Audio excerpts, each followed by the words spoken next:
भारताच्या हल्ल्यानं हादरला पाक।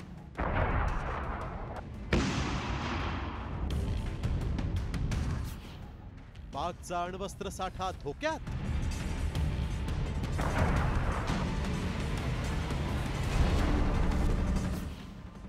पाकमध्ये उतरलं इजिप्तचं विमान।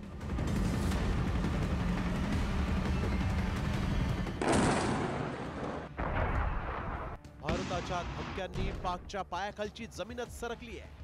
त्यामुळे पाकिस्ताननं दयेची भीक मागत शस्त्रसंधी घडवून आणली। मात्र शस्त्रसंधीच्या 3 दिवसांनंतर पाकिस्तानच्या बुरभन या विमानतळावर इजिप्तच्या हवाई दलाचं विमान EGY-1916 लँड झालं आणि त्यामुळे नव्या चर्चेला तोंड फुटलाय। याच इजिप्तच्या हवाई दलाच्या विमानातून पाकिस्तानमध्ये बोरॉन नेल्याचं म्हटलं जात आहे। बोरॉनचा वापर कशासाठी केला जातो पाहूयात। अणुस्फोटाचा धोका कमी करण्यासाठी बोरॉन 10चा वापर। बोरॉन 10 अण्वस्त्रातील रेडिएशनचा धोका कमी करतो। रेडिएशन पासून वाचण्यासाठी बोरॉन 10चं ढालीसारखं काम।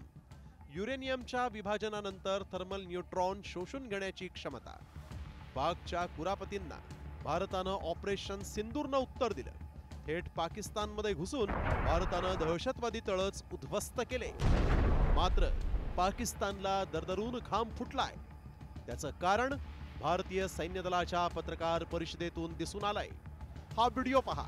भारतानं पाकिस्तानचं प्रमुख लष्करी तळ आणि अण्वस्त्राच्या साठ्याजवळचं दूरखान आणि किराणा हिल्स अणुसाठ्याजवळचं सरगोधा एअरबेस उद्ध्वस्त करून टाकलं। आता भारत थेट पाकच्या अण्वस्त्र साठ्यापर्यंत पोहोचला। एवढंच नाही तर ऑपरेशन सिंदूरची झळ अण्वस्त्र साठ्यांना बसल्याचीही चर्चा रंगली आहे। मात्र अण्वस्त्र साठे लक्ष्य केल्याचा दावा भारतानं फेटाळून लावला। Is there a confirmation that we actually hit Kirana Hills or we were careful of not to do any such thing? Thank you for telling us that Kirana Hill houses some nuclear installation. We did not know about it. Okay. And we've not hit Kirana Hills, whatever is there. Okay. I did not brief in my briefing yesterday. Thank you. भारताच्या प्रत्युत्तरात पाकिस्तानी अण्वस्त्र साठ्यांना धक्का पोहोचलाय की चीन, तुर्की, Azerbaijan नंतर Egypt भारताच्या विरोधात कागाळ्या करण्यात सहभागी झालाय याचीच उत्सुकता लागली आहे। ब्युरो रिपोर्ट, साम